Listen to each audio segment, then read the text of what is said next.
I like those little graphics. They're pretty awesome. No, that's so good. Yeah, I like it. Thank you. That was You pretty definitely did a funny. good job on all those. I love them. I love them. Mm-hmm. All righty, guys. All righty, guys. We are live. We are live. Check 1 2. Check 1 2. Check it. Check 1 2. Chicken. Prestige worldwide. Chicken. Prestige worldwide. I love it, guys. That was awesome, man. I mean, look, I would classify that as an ugly win. What would you guys classify it as at this point? Sloppy win. Yeah. You know, ugly, and I think we love to make it harder on ourselves than we really should be. You know, that's just kind of the Charger way, and that's the tough thing about being a Chargers fan in general. We always find a way to be able to just be, harder on ourselves than it should have been. And so, it is what it is. It is what it is. I mean, a win is a win, but I mean, sometimes you come out of these wins feeling defeated at the same side. So, yeah, that's a good way of describing it. That's how I feel about this win, right? I still think we need to fire Lombardi, man. I was so tired of his stupid play calling the second half. I mean, how many stats did we get the second half here, guys? I mean, we just look at this. Yeah, I'm gonna pull all that stuff. Terrible. Well, I remember in the game, they talked about with about 7 minutes left in the half, we had 53 yards in total. Yeah, 53 yards. With about 7 minutes left. Like, that's not good at all. Not at all. Like, that is terrible to see something like that. And the thing is, this team is too talented to be that bad the second half. That's when we should be playing our better football, and we are not. Yeah. That's the concern I have. Mm-hmm. So we were lights out in the first half. You know, like I don't understand why we can't continue that style of play through the second half. It doesn't make any sense to me. Like I was just like, it's really frustrating. I was getting the bottle of bleach out for myself. Like I know, just like I'm done, dude. I'm gonna drink it. And the thing that's hard about it is that we were at 27-7 at halftime, and we were going to get the ball back after the half too. Right. I mean, you start looking at that and you start thinking, man, this game's going to it's just a blowout at this point, and it should stay as a blowout. And we had the DeAndre Carter fumble. Basically, that kind of made an issue at that point. That gave them a short field. I think they ended up getting 3 points off of that. But Kyle was saying in text message, I mean, we had 17 unanswered points until the last touchdown. So, I mean, there was really, really not a good way to do it. In Brandon Staley's post-game conference, he talked a lot about how, you know, we played well in the first half and then we stumbled again in the second half and we found a way to be able to win in the fourth. I mean, my opinion of that is we could have won that game and actually put that game out of hand in the second half before the half or just in the third. We don't need to play this, hey, let's figure it out in the fourth quarter to be able to end the game at a very tight situation where we have to make a play. 100%. 100%. That is a frustrating thing about this team. For me, I can't deal with it anymore. I'm done. I'm done. No, you're not. Therapy. You're not done. We're diehards. We're going to do this till we die. Yeah, that's right. That's right. Forget about it. I mean, Justin Herbert. All right, look, let's start at least from the positives. Justin Herbert, 27 to 39, 340 yards, 2 touchdowns, no interceptions.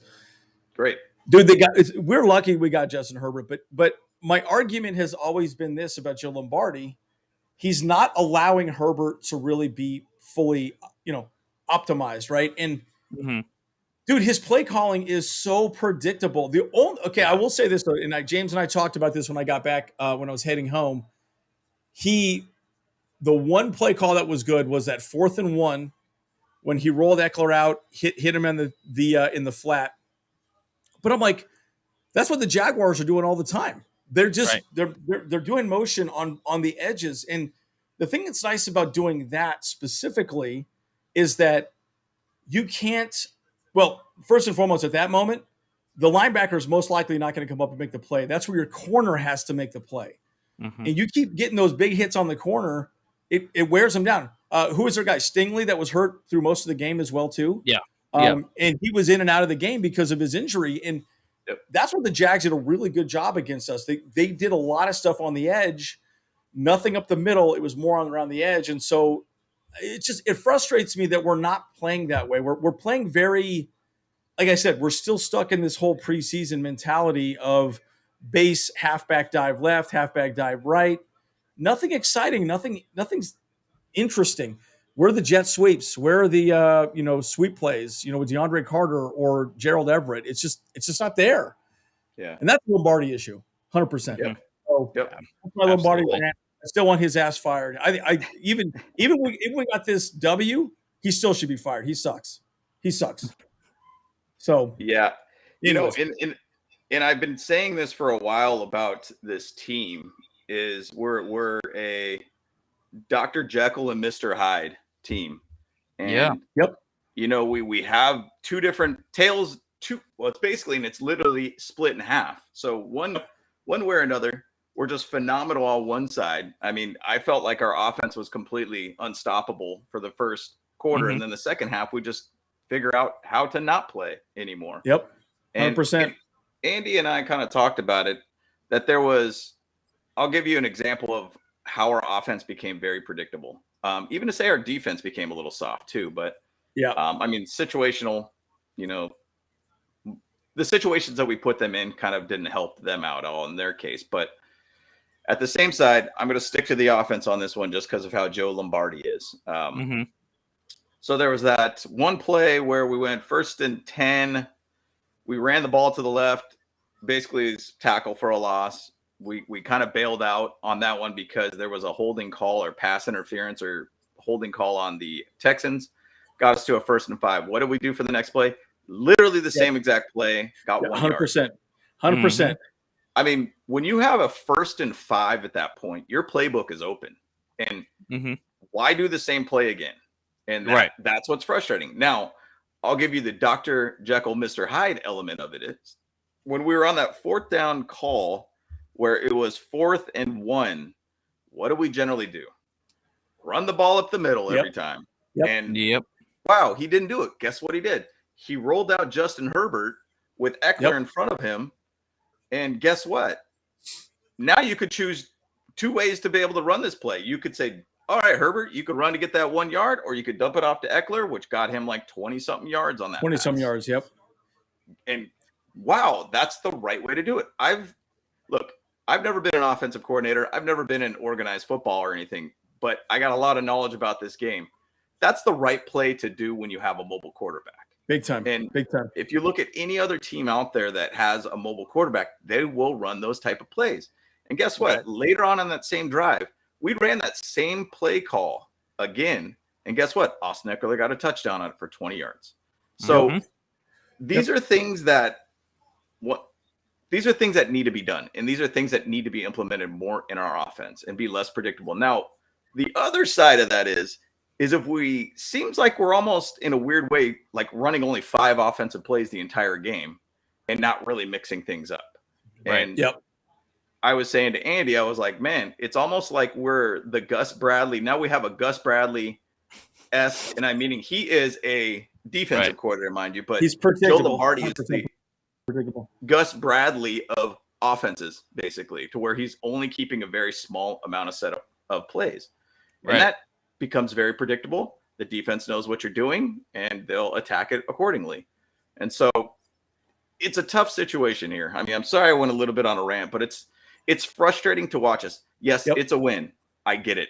It's a win. But at the same side, at some point, everybody's going to know those 5 plays. Yep. Right. It should have been close. And Aether's got a great point here. And this is something we discussed so many times over. And James, you and I talked about this over and over again. When you got your knee on somebody's throat, you put them down, dude. That's it. 100%. And we had that the entire time. Dude, they look god awful the first half. Right. But I'm like, do they go in the locker room and all of a sudden decide, hey guys, let's just, put the car in park? No, man. Yeah. And again, Aether, so let's just go off this. My only takeaway from the game is you're up 20. Why are you being concerned that this stuff will cost you against a good team because they're not going to have 20 points lead? Should not be close. And I agree. I mean, we just played soft after that. And I don't understand why. we just had this almost a malaise of, I don't know, boredom, or I don't know. It was weird. It's like we just came out not wanting to play the second half, and all right, we'll just go play base defense, base whatever. And I'm like, dude, that is not how you win games in the NFL. Because look, and I'll say this last thing. Yes, are the Texans. Yes, we're talking about this as our slump buster game, but they're still a good team, right? Yeah. Every team in the NFL is a good team. I'm sorry. Every team is good. And you're seeing this season that every team can beat any team any given Sunday. And so, man, I get so frustrated with Lombardi and the way he just, man, really the only call that he's made all season that was a good call was that 4th and 1. That was the only call. And then he went right back to it again and scored a touchdown. Like, hey, dipshit, why aren't you doing that all season? Like, I don't understand. So frustrating. Anyways, I'm going to rant on this a while longer. But anyways. I mean, it's weird coming off a win and wanting to rant about things. I know, exactly right. Yes. I know. But that's what I was just saying to you guys. Is like, I mean, it's weird that we have this win and I'm still mad about it. It's like, like, look. Yes. Yeah, like we can't be letting this happen. You know, like this game should have been closed in the third quarter, not the half. And like, you know, they could have slacked off a little bit on the third quarter because we could have scored another 2 touchdowns in the third quarter, and then we would have been like, all right, whatever. You know, like there's no coming back from that at all. You know, 100%. So yeah, that's just all gas, no brakes, man. We got to keep going. All gas, no brakes. And it's so strange to see the complacency. That's the right word for it. Complacency. That's what it feels like. And I know coaching would say, no, that's not what our plan was. That's not what we're doing. But it doesn't feel like we had anything, you know, any type of energy out there the second half. And man, nobody looked that good out there. I mean, Justin Herbert looked fine. But again, I think the problem is we're predictable. First half, we always do pretty well. Second half, they do not make any changes on offense. And yet, what do you expect? They're going to change the way they play defense on you to stop you. Yep. You can't expect them to just keep calling the same defensive plays. Anyways, it's just predictable. It's not, I don't know, uninspired. That's a good word for it too. Hey, Jose, you know, he just brought up a point about cut Sony Michel.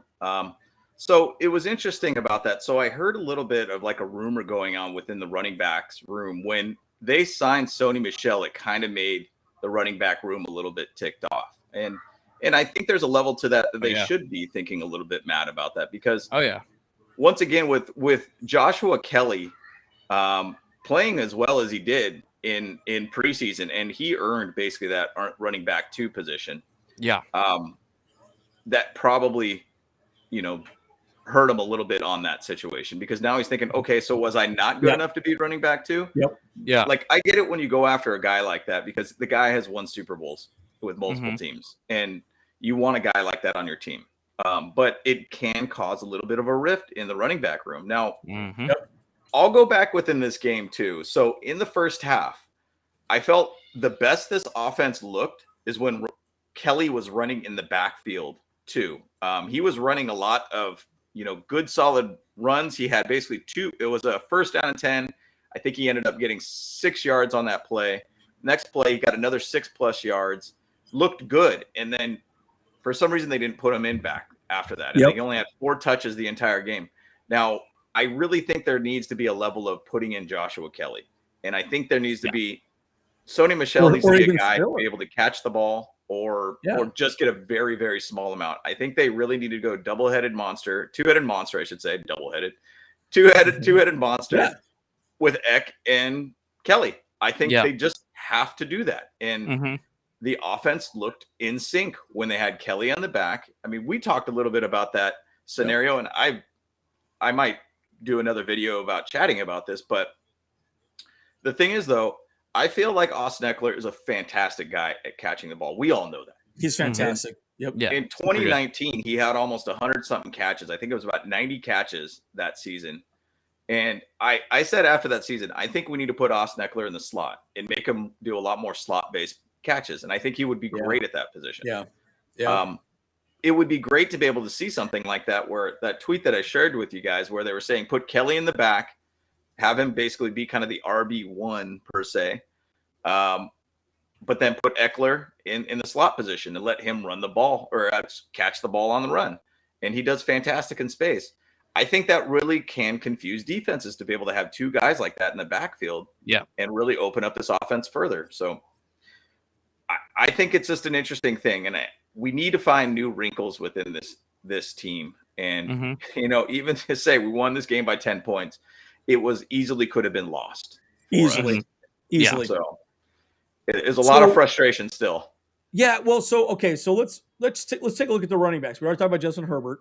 Let's look at the running backs. Austin Eckler, 13 carries, 60 yards. He averaged 4.6, 2 touchdowns. Cool. Good game. Okay. Ride that horse all day. Now, okay.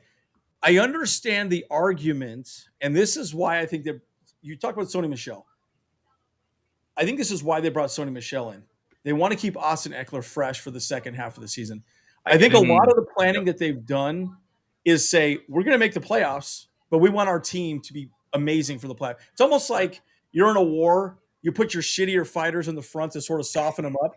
and then you bring your good people in front, right? Okay, let's just throw out the idiots, that don't know what they're doing and get them killed first, right? That's the cannon fodder. Cannon fodder. Yeah. Cannon fodder. They're real cannon fodder. I know there's a word for it. And I feel like Sony Michel is that guy. But look, he's really good for that. And I know they got him cheap. But here's my gripe. Sony Michel had 6 carries for 11 yards, 1.8 yards a carry. That doesn't help anybody. Yeah. Nope. Josh Kelly had 4 carries for 15 yards, 3.8 yards a carry. Dude, at least give Joshua Kelly more carries than Sony Michel. You know what I mean? And then, obviously Justin Herbert's not trying to, run the ball. He was negative 1 yards, at this point. But again, my point is this, is that I feel like I understand the concept of keeping Austin Eckler healthy for the playoffs. First of all, we got to get to the playoffs. Secondarily, we've got to, be effective moving forward. I mean, it's just there's so many angry questions that I have at this point that I just don't understand why they're doing what they're doing. And almost, I don't know if you guys let me know in the chat, guys, what you think. Throw your questions out there. But if you watch my video on the coaching, I feel like this, in a weird way, this team has some arrogance, right? Everyone's like, no, we are going to go to the Super Bowl. So when we have any type of problems, everyone freaks out and then fingers start being pointed because, again, you've got 8 Pro Bowlers in the locker room, lots of personalities. And,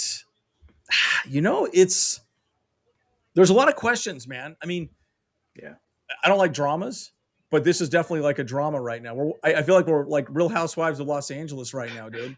Oh, my God. Tracy's such a bitch. Screw her. And that's what I feel like we're seeing. Did you hear what Austin said about Sonny? Oh my God. What a dick. His dog peed on my floor. Oh my God. He's not. I mean, I don't know. I'm just making a stupid joke, but it frustrates me. I know that's what the locker room is doing, Right. 100%. And it is frustrating to see that. I mean, the thing is, though, we're coming out of this 2-2. And on the positive side. Like to be able to see a quarter of the season being at a 500 level because it really allows you to strike further on from this point to where you can really have potential run. Now, we do have to talk a little bit about like J.C. Jackson, his play too. And, Big time. My thing is I'm trying to defend the guy as much as I possibly can, but there's a lot of things that he's just not doing well. And I even said in my pregame and just some of the notes for this is I'm still questioning that surgery and why we even did that surgery. Because, look, dude, you get sore ankles every now and then. And they said, there's an irritation of some sort. Well, is it rubbing on like your Achilles and is it going to potentially pop your Achilles or something? I mean, I don't know if the doctor said that. They probably said, well, you might just have a little bit of an irritation. Okay, well, I know people that have had bone spurs in the top of their foot. And, they end up getting that bone spurs pulled out of the top of their foot. And guess what? They're just not the same after that point. And I think there's a level that we kind of need to be a little concerned about it. Now, my biggest concern about any player coming from – now, we obviously have 3 players now from the Patriots that are on the Chargers currently right now with Sony Michel, Kyle Van Noy, and J.C. Jackson. a lot of these guys end up going from the Patriots and being studs there to another team, get signed a big contract, and then they don't play as well anymore. Now, once again, that could just be basically the system over there that they run. We all know that system over there. We know how good it is and how many championships it's won. But, who knows, like, if this is that same situation. And I understand this is J.C. Jackson's only second game. Mm-hmm. I get it. But there is a little bit of level of concern that we need to see Mr. INT, not Mr. I ain't getting no interceptions or batting anything down. We need to see Mr. Ain't. I don't want to see Mr. Ain't anymore. I want to see Mr. INT. All right. Mm-hmm. Like straight up. So it's a little bit of a thing that I'm just trying to figure out with this guy. And, you would hope that he's going to step up here. And in preseason, we even chatted about the guy who's going to have probably less of stats is going to be J.C. Jackson. And so far, we're pretty much right on it. Yeah, which is a bummer because, I think there was, but again, Bryce Callahan got an interception. Nas Adderley got an interception. I think we're probably +1 maybe now in the turnover margin. I was just looking at our ESPN. It doesn't look like it's been refreshed yet. Yeah. Because we lost that fumble. By the way, that fumble that was on the ground, oh my God, guys! Would you get the freaking ball? Like, it went like to 8. Oh yeah, all around. Like literally every. I was like, everyone on the freaking team morons grab the ball, dude! Oh my God, just so frustrating. You got to fall on that. Yeah. I was like, cue the circus music. Yeah. You got some straight up Benny Hill stuff going on there. Yeah, Benny Hill. Yeah, Benny Hill. I mean, our luck and the Chargers' luck, it would have probably ended up getting booted closer to the end zone for them, and then they would have got the ball and scored a touchdown. 100%. Yep, dude, ridiculous.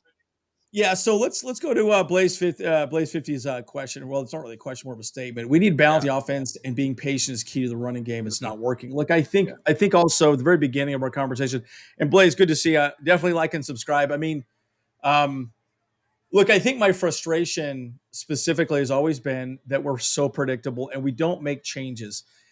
Okay, so again, I've said this so many times over again. We have good running backs. We got Sony Michel. We got Drew Tranquill. And we got all these different things. And bottom line, we need to start saying, fine, let's 2 running back sets. Yeah. Have both running backs run out, maybe chip on the edge and then go to the flat. Mm-hmm. Guys, we have that many running backs. Get them on the field. Yeah. Be open. And I don't understand why we don't switch that up. I don't get that. And you could argue maybe they don't have a lot of plays, but I'm not seeing a lot of Xander Horvath out there. I'm not seeing a lot of I formations. It's just very uninspired offensive play calling. It's just been really frustrating to me. And again, I'm the casual observer. I'm the guy that's sitting on the couch looking at that saying, okay, he's going to run this, run that. I'm calling every run play every single time. Yep. But again, I will give him credit. That 4th and 1 when we got that first down was huge to Austin Eckler. That was the only call that I've ever been like excited. Anyways, and he did it twice. Oh, it worked one time. He did it again. I'm like, dude, that actually works. Oh my gosh, let me do it again. Yeah. It's unbelievable. But it's such an obvious call, in my opinion. Like, I'm not a big fan of this whole let's just rush the ball up the middle and hope for the best, because it's like, dude, there's a great chance you could fumble the ball. If you go back to even the Broncos game, which was against the Seahawks, they basically tried a run play 2 times. Well, guess what happened? Melvin Gordon fumbled the ball at the goal line, and also Williams fumbled the ball at the goal line too, which basically made the big difference of that entire game for them 100%. To lose. Now, 100%. I just don't believe that's a very good call. Now, that rollout play is a great option situation. Dude, how wide out Justin Herbert was on that play. There's nobody around him that's going to tackle the guy. 100%. And he was going to get the first down regardless, whichever way you wanted to do it. And I've just been a giant fan of doing that when you have a mobile guy like Justin Herbert. I mean, I guarantee if you watch Lamar Jackson, they probably run that play pretty frequently and dump it off to like Mark Andrews every single time. Like, it's an obvious call. And once again, I'm not an offensive coordinator by any means, but I'm pretty good at Madden football, by the way. So, well, but your point is so perfect, right? It's that in the NFL, if you're predictable, you're predictable. Right? Yep. They know what you're going to do, and they can run very base offense, very base defense, and get pressure. And we don't want pressure on Herbert. Nope. Luckily he didn't get hit a whole lot. He seemed to be doing a good job. Now, before we go to Aether's question, I have to give a kudos. I haven't seen the final stats, but Jamari did very well from what I saw. Very, very good. Yeah. I was so impressed with him. What do you guys think in the chat below? What do you think about Jamari? I was so impressed with what he did, and I was nervous. I was like, oh my God, this guy's going to be a problem. But what did I say, though? I called it that they were going to do what? A lot of 2 tight end sets. Yep. Did you notice that? Yep. Almost exclusively was 2 tight end sets the entire game. And the reason why they did that was so they could chip the defensive end, give him a little bit more pressure support with the 2, Pipkins, who really hasn't been amazingly great this season.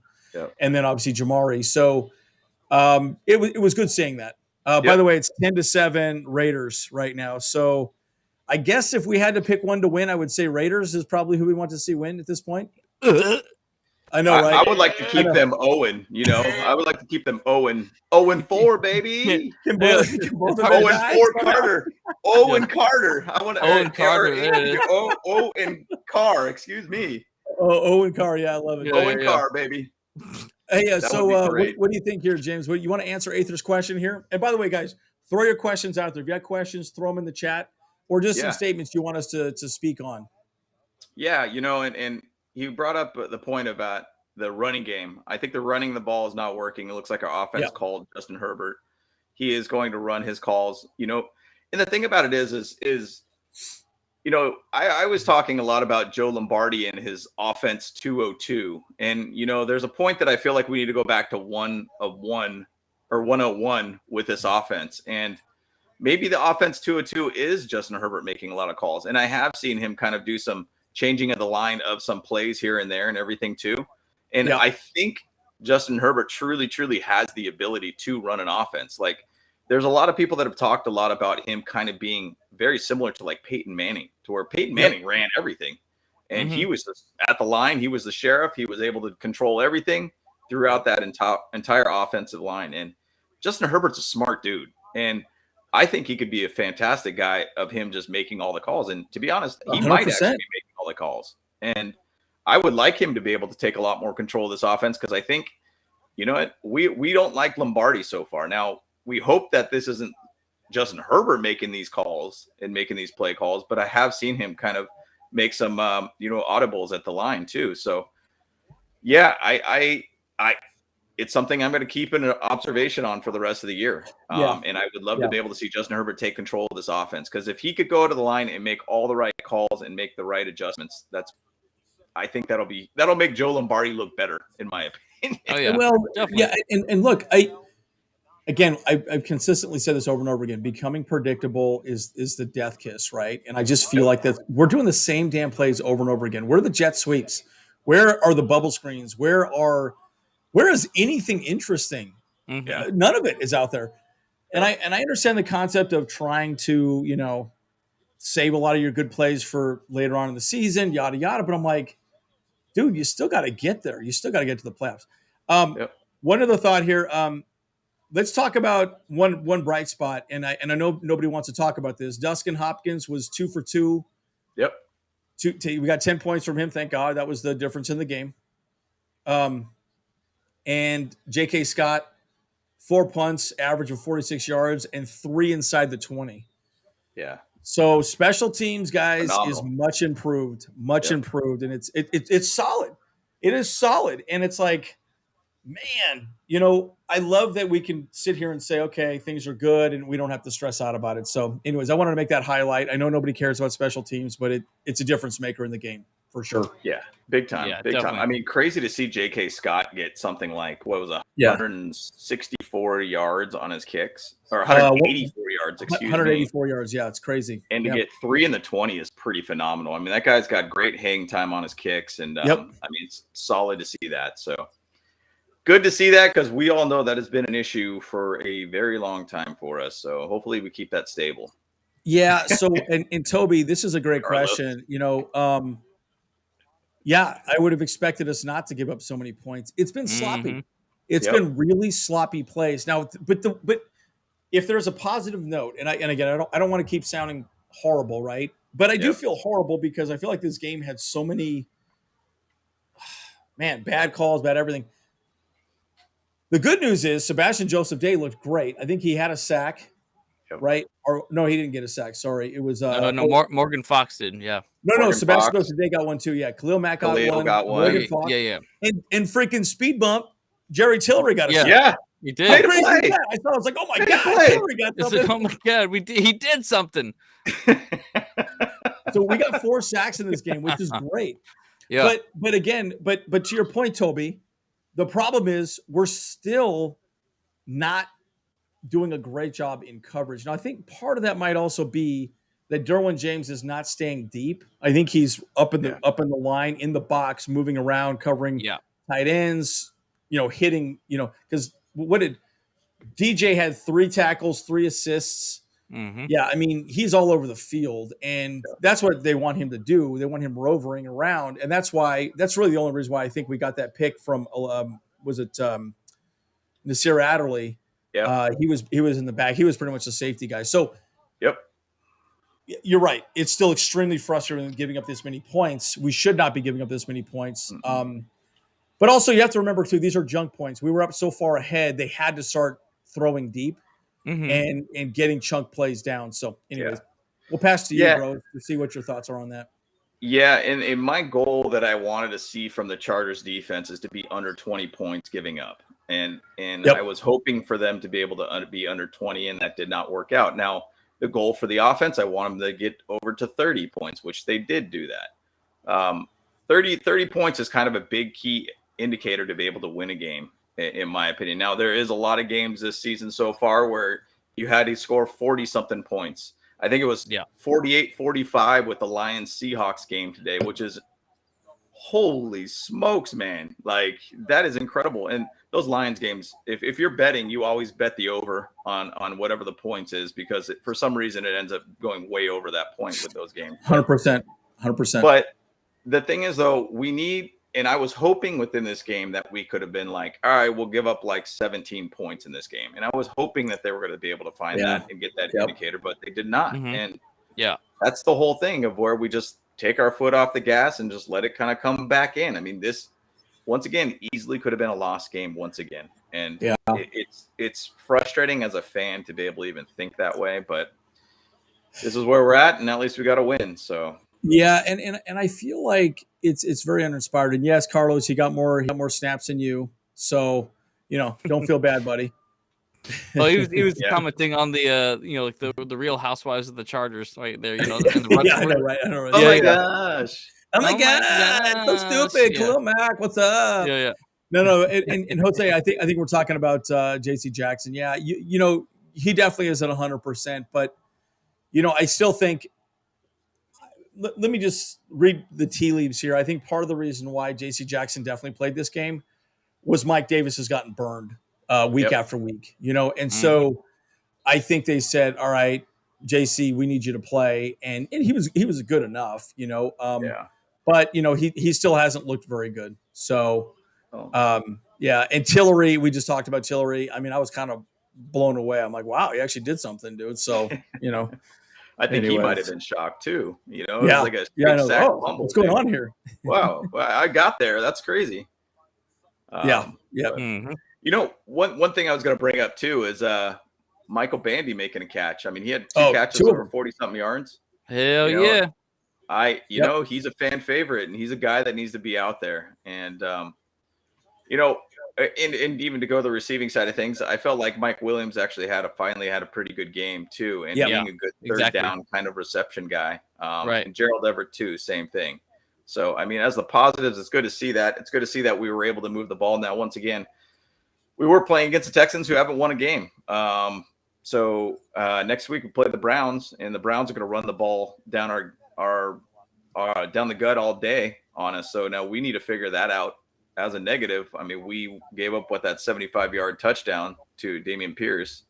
That's pretty ugly to look at. And so either way, there are some positives and there's obviously a lot of negatives. I feel like we didn't really come out of this as a very solid win. And I think it should have been.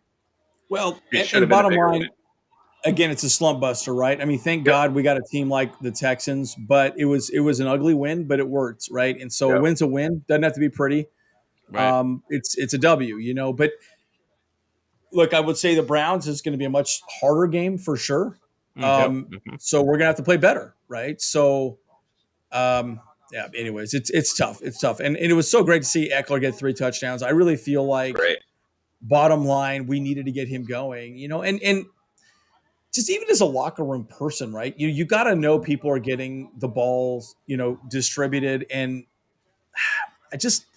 I understand the concept of keeping him healthy into the playoffs, but we've got to get to the playoffs. And it's so frustrating to me that, I don't know. I'm not happy with this. Yeah. There's no reason to think about the playoffs after 4 weeks. Yes. We can't be thinking about that at this point at all. Like we have to be thinking about the next game and the next game and then the next game. Just thinking about what's coming up next as opposed to the freaking playoffs. You want to talk about playoffs? Come on now. Playoffs? Yeah.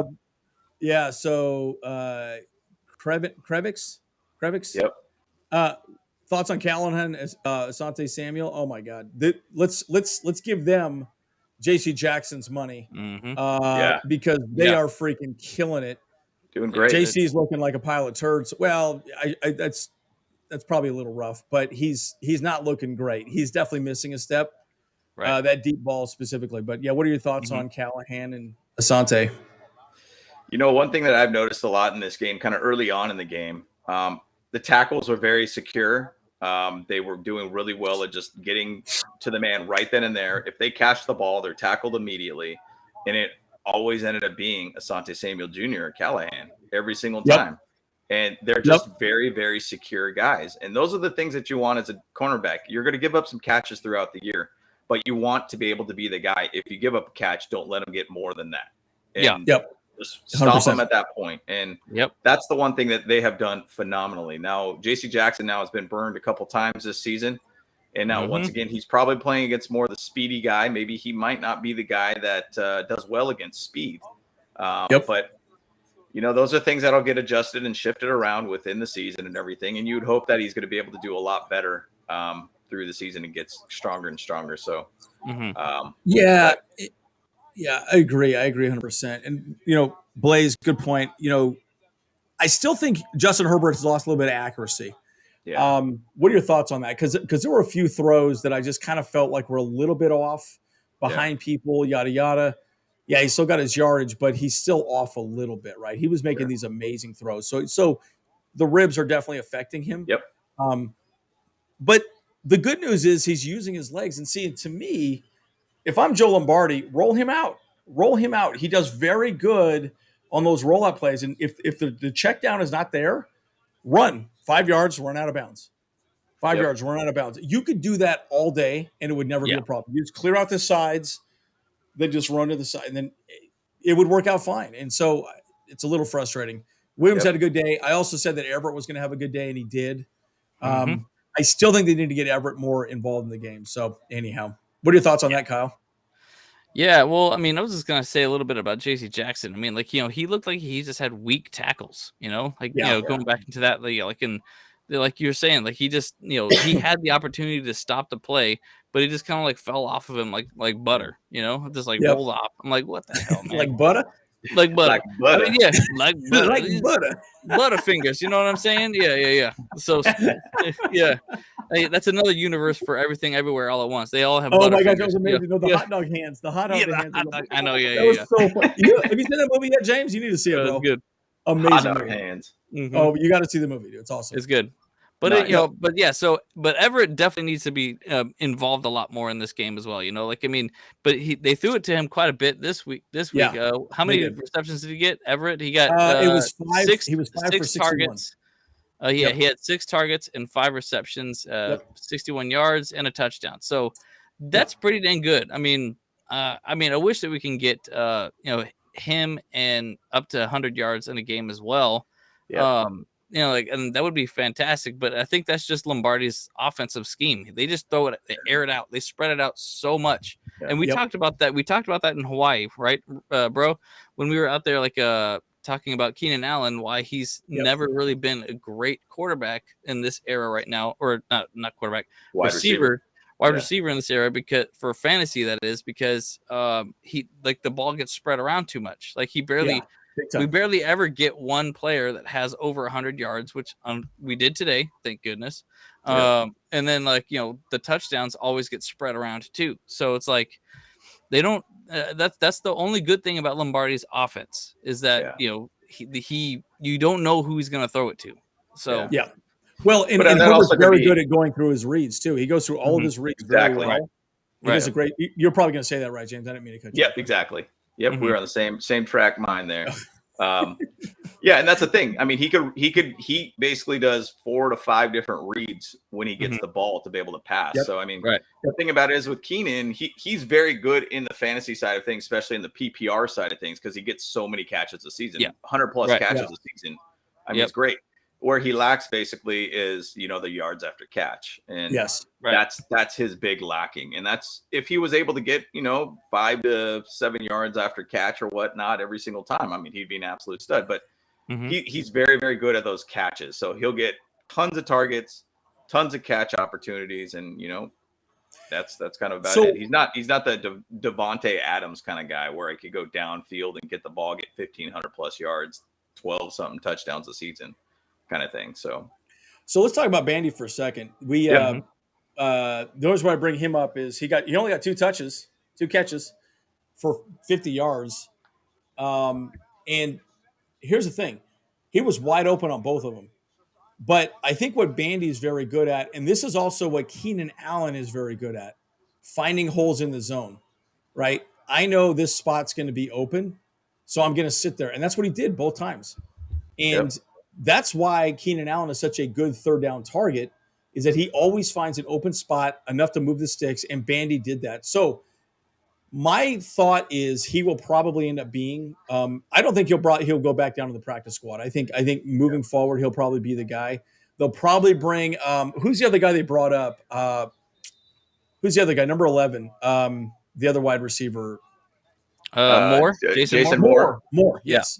I think they'll probably bring Moore down. And keep Bandy up is what I would be.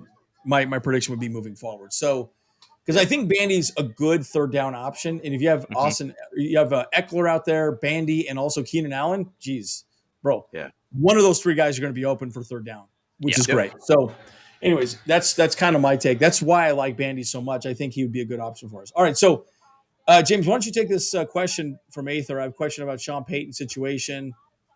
First, my coach is Staley. I'm not ready to give up on him. We need time to get better play calling on offense. I agree. Go ahead. Yeah, I agree 100%. And the thing is, though, and I think I chatted a little bit with Aether on another message he sent to me about it. And I said, hey, man, Chargers are cheap on coaches. They ain't going to afford Sean Payton, by the way. And they will not probably pay that amount of money to a coach. If you look at a lot of our coaches that we've had in the last decade plus, there are a lot of guys. Last two have basically been rookie head coaches, and guys that just were hot for maybe a season on the other team that they previously were on. And, that's kind of our MO on how we play as the, choose our head coach. Are we going to go after a guy? And the last time we went after a guy that was an experienced head coach was Norv Turner, who got us to the AFC championship game, and then never really got anywhere past that point. I think we got to the playoffs and everything too. And I can't imagine what the salary was for him, but I know that was kind of his last opportunity to be a head coach. And then before that was Marty Schottenheimer, which we all kind of know where that went to. Sure. I just don't ever see us really trying to go after Sean Payton. And I think the thing is, though, there is growing pains going to be with Brandon Staley. And it's just going to be a time thing for us. And now I think as Brandon Staley and being him as our head coach, there's a lot of little things that we're just going to have adjustments wise on his coaching staff. And a lot of people we all know Lombardi's not the guy. We don't really seem to like the guy. And he's a lot of frustrations week to week. Yep. So he's uninspiring, right? There's very little there. And I think when people are talking about losing the locker room, I think it's really more on the offensive side of the conversation rather than Brandon Staley specifically. But again, the question is who takes over as a play caller, right? Sure.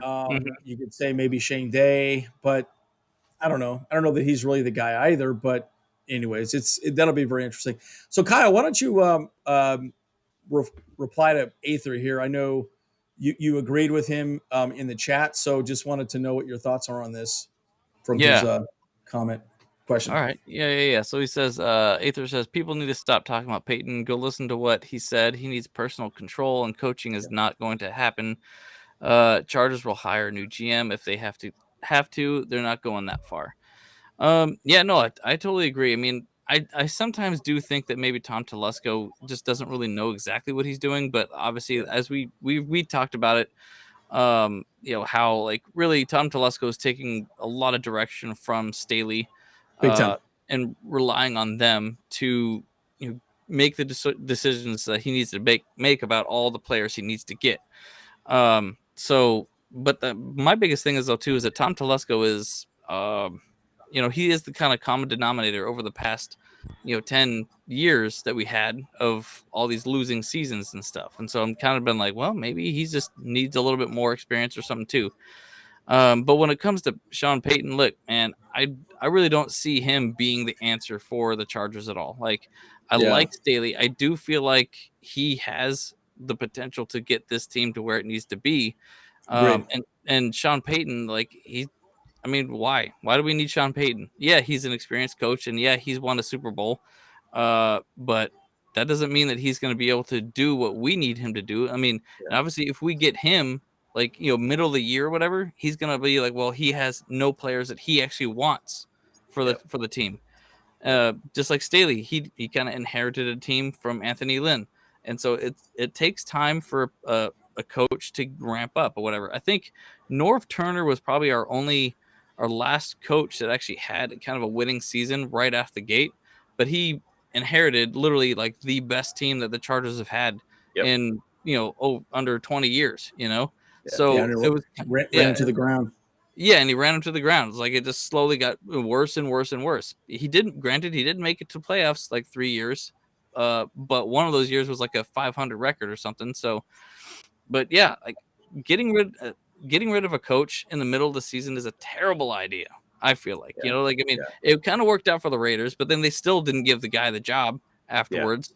But but I don't know. We didn't really talk about this a whole lot, but you look at what's going on with the fucking what's his name McDaniels over there. Yeah, like dude, he's a train wreck. At least he was, especially in Denver. From what we saw, like, from some of his rumors and stuff like that, and how he was like treating players and like giving them like and training them and stuff. No, he is a mess. And I think he's probably the same. I mean, we saw some of the footage from camp where he was like going off on yelling at people and stuff. So, I mean, that's just what I'm saying. It's like, so like, no, we have to back our boy Staley. And I don't care. We got to stop talking about Sean Payton. He's not the answer. The answer is we just have to, back our guy. Yeah, but I do think Lombardi he's the one running the offense, and the offense is very uninspired. By the way, watching Red Zone right now, our old boy Melvin Gordon just fumbled the ball. Raiders got it, ran it back for a touchdown. That guy's a clown, dude. Gosh, dude. I remember when he sat out. Oh my gosh, that guy, he's got fumbleitis, dude. Terrible. Dude, he really does. He just sucks, dude. No, I'm telling you, he's from the Butterfingers universe. That's what he is. Dude, it's terrible. Yeah, he's from the Butterfingers universe. So I like this question, Blaze. What's Justin Herbert's next stage of development? Well, in the offseason, he specifically talked about his footwork a lot. 3-step, 5-step, drops, so on and so forth. And I think that's a big part of what he needs to do. My thought is he needs to take control of the offense. And that's the next big stage of his development. All the good quarterbacks, Aaron Rodgers, Peyton Manning, anybody you want to throw, even Phil Rivers at the end. He was pretty much the offensive coordinator. The offensive coordinator was sort of there. Here's 3 calls. Here's 3 plays. Go for it. Decide what you want to go with. So he needs to take control of the offense. I think that's the next stage of his development. So what's your thoughts? Yeah. I mean, that's literally what I was just going to say. I mean, the next stage is him just having a complete stronghold on the offense. It doesn't matter what the offensive coordinator is. It's about him making the right choice for whatever plays he wants to choose at the line. And, you have one of the top centers in the league. And the thing is, though, with a top center, he gives you some pointers, too, about what they're doing out front and what he's seeing, too. So he's basically kind of that right-hand man for Justin Herbert. So I think that's really what it is that he needs to be able to take control of the offense. And that's really his next step of this whole thing. I mean, this whole talk about Lombardi, sucking or whatnot. I mean, as long as Justin Herbert kind of takes control, I think that you can make Lombardi not suck as bad, basically. Yeah, 100%. Now, he's a smart dude. I mean, we all know. I mean, he came out of Oregon and was a smart guy. His brother is basically a brain surgeon now. And, they're smart guys over there. And so I don't see why that couldn't be the next step of where we could see kind of a Peyton Manning-esque kind of quarterback with Justin Herbert. He has all the intangibles that you want in a quarterback. And 100%. I think just giving him the ability to be the general at the line, that's his next step. Honestly his next step. So and I'll say this, man, at that point. Yep. Yeah, 100%. And the thing about it is right now, I mean, he's playing with a jacked up rib, and personally, I'm not even making even a talking point anymore. I feel he's totally fine with that rib injury. He's slinging the ball around and doing what he needs to do. So, 100%. So I think that's for sure. So I'll take this from SD Fishing. Seems like Lombardi's not that bad at calling his scripted plays, which is, of course, at the beginning of the game. But when he actually has to call plays, he's so bad. I agree. I feel like,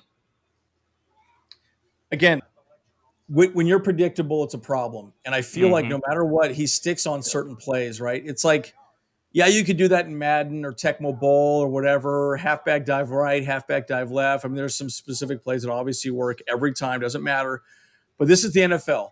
When they know the ball's coming to a certain section of the zone or some play specifically every time, you're going to get picked. You're going to have problems. And you're right. He's not doing anything new or different in any way, shape, or form. Yep. That's the problem. And again, the whole point of having a running game is to do what? You can do play action, and they respect the running game more, and then hopefully that opens up downfield. The whole point is having a running game is you can open up the passing game.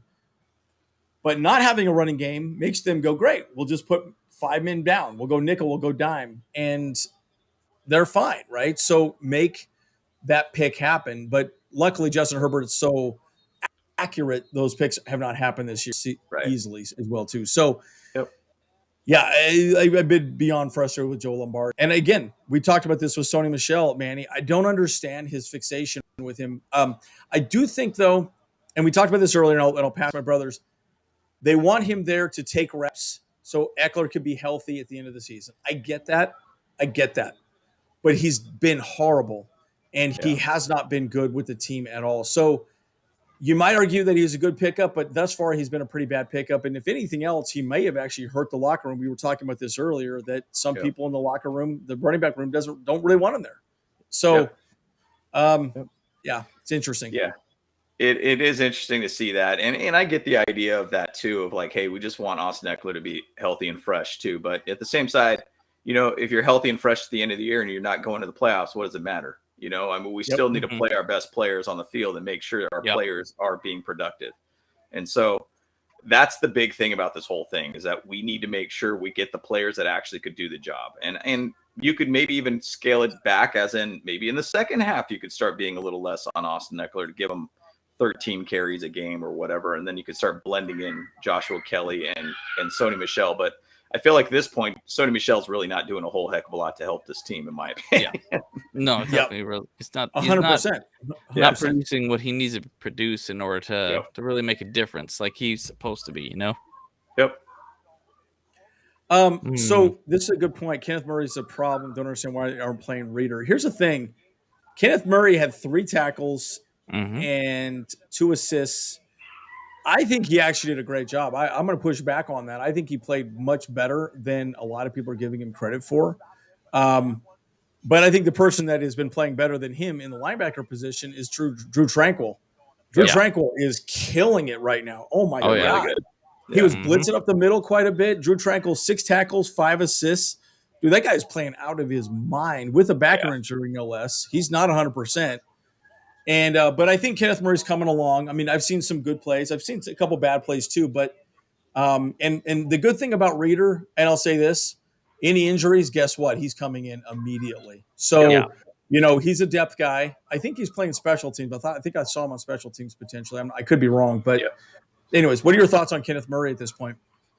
Yeah, and that's the thing. I observed a lot with Kenneth Murray, and he's not good in pass coverage by any means. I mean, he is not that kind of linebacker by any means. And the one thing that I'll say, that's probably where if SD Fission's looking at him, he's probably saying, "Hey, man, he's a liability in the pass game." And they could just be keying in on, "Hey, number 9, if he's on a receiver or whatnot, throw the ball." He sucks at basically, pass coverage. So one other thing I've noticed, when he does rush at the line and attack the line, he kind of just rushes straight forward, and he doesn't really try to do much more than just bull rush whoever's in front of him. That's kind of one of those things that you're not going to be able to bull rush a lot of offensive lines in the NFL unless you're some dude that, for some reason, Khalil Mack has a great knack of being able to bull rush somebody right into the quarterback, because that dude's a freak, in my opinion. Yeah. So it is one of those things. I think Kenneth Murray will grow a little bit. I think, once again, we just don't need to put him in pass coverage situations. Yep. So. Yeah.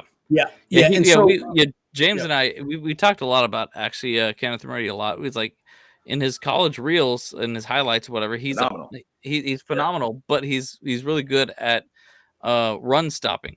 He's like he was a run defensive linebacker, not really a pass rusher, not a pass protector, but he's good for those gaps and just kind of plug those holes, so that way the running back can't do anything. And that's actually, we need more people like that for sure. But Staley's offense or defense is very much set up for pass protection, not necessarily run protection. So well, and again, the run protection is going to be coming from the defensive linemen, right? That's the Sebastian Joseph Days, the Morgan Foxes, aka Megan Fox. When I think about this too, the other linebacker, Kyle Van he ran a lot of edge as well too. So they rotated Rumph. Rumph had a bad day, by the way. He did nothing. Nick Neiman did nothing. So he didn't. I'm a little frustrated in Rumph specifically. I mean, he got 0 stats across the board. I don't even remember him getting even really close to getting a pressure on the quarterback. So that's a concern. It's something to keep our eyes on for sure moving forward. So I'm gonna answer your question here, Aether. It's really more of a statement you made. Kellen Moore will not be an OC anywhere next year. He'll be a head coach. I promise 100%. you. He's a head coach, so he's not going to be. He won't be an OC for the Chargers. For sure. In fact, and why would he do a lateral move at this point, right? I mean, he's not going to get paid more money to go to the Chargers. Unless they said, "Hey, look, we're going to make you the head coach in a couple of years or something." But no, he'll be a head coach somewhere. Well, and the only way that would probably end up, if we were able to get him to as an offensive coordinator, is he would probably have to have they'd have to have a coaching collapse over there. So big time. What's his name? Mike. What is it? McCarthy. McCarthy, yeah. Mike McCarthy ended up getting fired, which there is always that rumor. Once again, Sean Payton was wanting to go to the Cowboys. Sean Payton's not going to have him as his offensive coordinator, by the way, and so that's the only way that would happen. And I think Kellen Moore is a very solid. He's young too. Offensive coordinator. He's doing a good job over there. Good quarterback. The one thing I was thinking about too is the head coach, Kevin O'Connell, for the Vikings. Initially, when Brandon Staley was hired in as the head coach, they wanted to grab Kevin O'Connell to be able to be our offensive coordinator here, and which ended up leading us to be able to get our guy right now, Lombardi. It would have been interesting to see what Kevin O'Connell could have done with Justin Herbert. And agreed. That would have been an interesting situation over there. So, but anyways, that's just besides the point, besides history that's hypothetical and it won't happen unless Kevin O'Connell basically gets fired. So, which he's doing fine over with the Vikings. Yeah, 100%. Yeah. And again, SC Fishing, look, I've been extremely critical of the Spanos family. Again, if you saw our pregame with Kyle and I for this game, what did I say? Kyle, what did I say exactly? This is the best part. And this is why the Spanos family, I think, has finally stepped up. Brandon Staley sat on Santa Claus's lap with a whole list of things that he wanted to make his defense be good. He said Khalil Mack, J.C. Jackson, Austin Johnson, Sebastian Joseph Day. He literally sat on his lap, and that was his wish list. Dean Spanos and Tom Telesco went out and got it.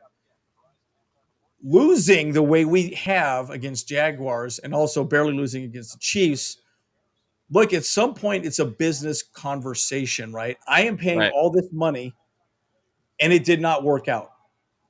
As you're a multimillionaire like the Spanos is, how does that make you feel? And remember, if you recall 2 years ago, guys, remember what happened with the Spanos is his sister started calling out Dean Spanos for having all this debt and being like bankrupt, right? And there was this huge rumor that Jeff Bezos is going to buy the Chargers. Yeah. So at some point, there's a business decision. If you think about the value of the Chargers, I think I looked it up. It's almost $3 billion is what the value of the Chargers are now. Yeah. He could sell out and walk away and make more money. So I promise you, part of the conversation behind the scenes from Brandon Staley was, hey, look, you want to sell this team? You want this team to be worth more money? You better put some people out there and get butts and seats and make the team worth it so somebody will step in and buy it, right? So that conversation is still always in play from an owner perspective. You know, and I want to say with the Spanos too, I read some article talking about when they could sell the team. And I think it was 2026 is when they said they could sell this team. And and I don't know, maybe they had something to do with the move from San Diego to LA. And that's when they could sell it off. Okay. You know, if that was to happen, I mean, that's kind of when we got to wait. And so it's going to be a very timing situation if that's going to happen. Now, the interesting thing, and I'm going to compare it to that Broncos sale where they end up selling $4.65 billion that they ended up buying the Broncos. For the Walton family, the funny thing about it is, that's the amount of I think they make that on their stocks alone for every year they make that basically. Wow. 4.65 billion on their stocks. Really? Yeah. So oh my God, basically that's like a speeding ticket for them per se, just to buy a team like that. Yeah, now, why not? You go to Jeff Bezos, who has now the opportunity and is currently has the ownership for Thursday Night Football, and a guy that has filthy rich money. He could go in there and say, hey, Chargers, guess what? I'll buy you guys for, let's say at that point, $7 billion. Do you think the Spanoses walk away with $7 billion? And that's a speeding ticket for him, once again, to be able to buy that. So now this is all hypothetical, but I mean, there's real talks that it could come around. Maybe there's an organization, a sports organization that Amazon decides to create that could just basically be the ownership for the Chargers if that happens. Now, who knows? Who knows? But it would be interesting to see the Spanoses and what it would take for the Spanos to sell off their team. $7 billion is kind of nice, you know? That's a lot of money. Yeah. Well, that's a lot. And again, I can see, Bezos has walked away from Amazon. He's not doing anything. He's just on his yacht with his new girlfriend and doing whatever he's doing. So why not own a team? I could see that happening personally. Again, I'm almost surprised it hasn't come up. I know his sister made a comment about, you know, I should be more involved in the team. And they're like, well, why? What are you going to do for our team? You know, and it's interesting. So I'm very curious to see how that plays out. I mean, that's obviously a conversation to have in our minds, but you know, doesn't really matter. Aether's got a good point for next week. So, James, maybe you take this and then we can kind of go around robin, and we're a little over an hour, so we might want to hop off here pretty soon. But we will James, watch what are your some more thoughts on football. You know, exactly. So let's look ahead next week, and I actually wanted to kind of bring this up too, Aether. Do you see the Browns will keep away from Herbert, or they'll try to get in a shootout against the offense? Let me hear you, my bro. So it's interesting. So once again, I'm eyeballing what happened with the Browns-Falcons game. Falcons basically beat them by 3 points at 23-20. If I'm looking at this whole breakdown, I mean, obviously the Browns are one of the best rushing teams in the NFL. I mean, they have two phenomenal backs with Kareem Hunt and Nick Chubb. They're going to drill the ball on us as much as they possibly can. That's all they're going to do. Yep. With the Falcons, they didn't really have like that good of a game. I mean, Marcus Mariota threw 19 passes, 7 completions with 139 yards, 1 pick. And they ran the ball okay. Tyler Algier had a pretty good game, and it seems like it's their number one back there. But, you know, they only had a total of 333 yards, comparison to 403 yards, and beat the Browns. Now, my whole thing about this game, they could totally try to play the keep away game. Now, their run game is going to be their pace and their life of that entire team, because I don't think Jacoby Brissett's very good as a passer. So as long as we could basically just kind of contain them on the run game and force Jacoby Brissett to be able to throw the ball, I think we'll be in good position within that game. And my hopes is that J.C. Jackson's going to be able to really step up in that game. Amari Cooper's kind of their big guide over there. Njoku has been doing pretty well as their tight end. It's really going to be those are the guys that are going to be the points of concern within that offense. Now, obviously, we didn't do that well against the run this game. We gave really on a 75-yard run on one play, but kind of for the most part, we did pretty good to be able to kind of contain them. So, yeah, if they find a way to be able to keep Herbert off the field, they'll have a great chance to win. So if they go with that game plan, yes. Yeah, and I, if you look at it, Cleveland Browns, they are almost dead last in passing yards. Yep. Well, they're almost last. 188 yards passing per game on average. But guess what? They're number 1 in the league in rushing. Yep. So what does that mean? Killing it. Yeah, we're going to stack the box. Yep. Make Jacoby Brisket. Give us a victory, Brisket. Yeah, no joke. Like that's what they're going to totally do, right? Yep. I mean, they're averaging 200 yards a game rushing. Yep. So we need to be better at that 110%. I firmly believe the game plan that the Browns are going to have is smash mouth football, put it up the middle. Our defensive line's got to step up. That's exactly what that game is going to be. If Brissett's supposed to win the game by throwing the ball, we got that game in the bag. It's a done deal. It's not even going to be a game at that point. So, anyways, that's my take on it. Kyle, what do you think for next week?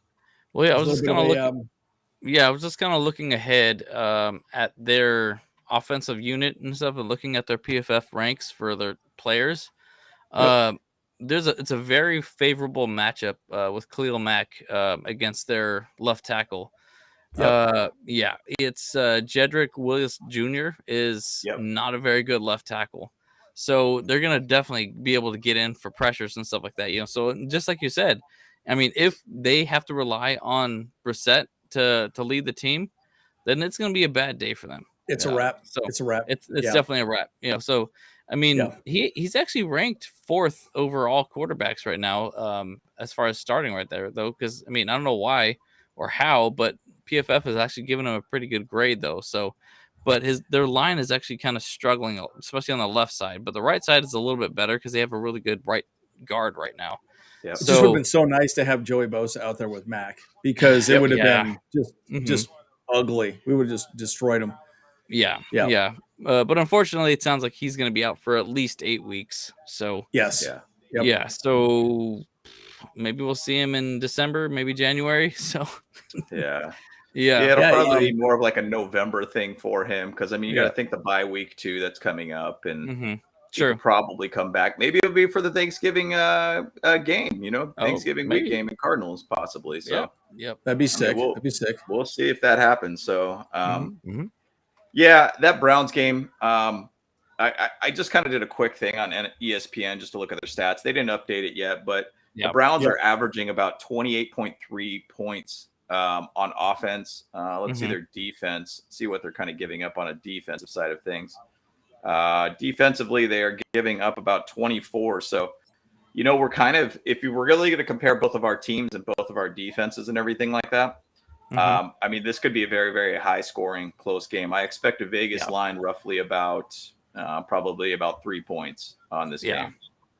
So right now it shows +1 right now. Okay. And that was in Vegas. Yeah, and that's what the Falcons are showing too. So the Falcons game was a -1. Our game is a +1. So got it. Wow. So Yeah, I really feel like, again, maybe to wrap up, maybe give us some final thoughts. Actually, Kyle, you want to go, and then James, and I'll wrap up, and then we'll end. Yeah, I mean, bottom line, like a win is a win is a win. It's glad that we got it. We like I said, this is the slump win, a slump buster. It wasn't pretty.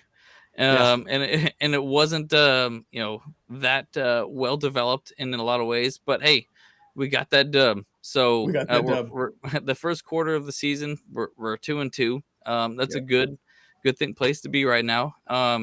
If we can come out from this one and have a lot of momentum to win the next couple games into the bye week, I think we will be okay. And I think that, like, obviously we still have a lot to work on. We gotta accept that victory brisket today. But after we kind of like talk about a few more things or whatever like that, we got to prepare for this Browns run game, because our run game has obviously been a shining freaking gaping hole, because they ran like 140 yards on us today or something. No, that's come on, boys. Let's plug them holes up. So that's my thoughts. Yeah. In the way I'm going to look at this game, I mean, ugly win, just like you said, is still a win. And you win by 1 or you win by 20, it's still a win. And if you lose by 1, it's still a loss, right? Mm-hmm. And the thing about it is, I'm going to look at this game and just say, hey, look, like we have some glimpses of just being a very, very solid team. Like, our first half, for some reason, is just fantastic. Like, we do a very good job offensively. Defensively, we're there and we're being very active. The energy levels seem very high. And then the second half, the energy level dipped again. And so the thing is that we need one solid, complete game. And we'd love to be able to see that as a team.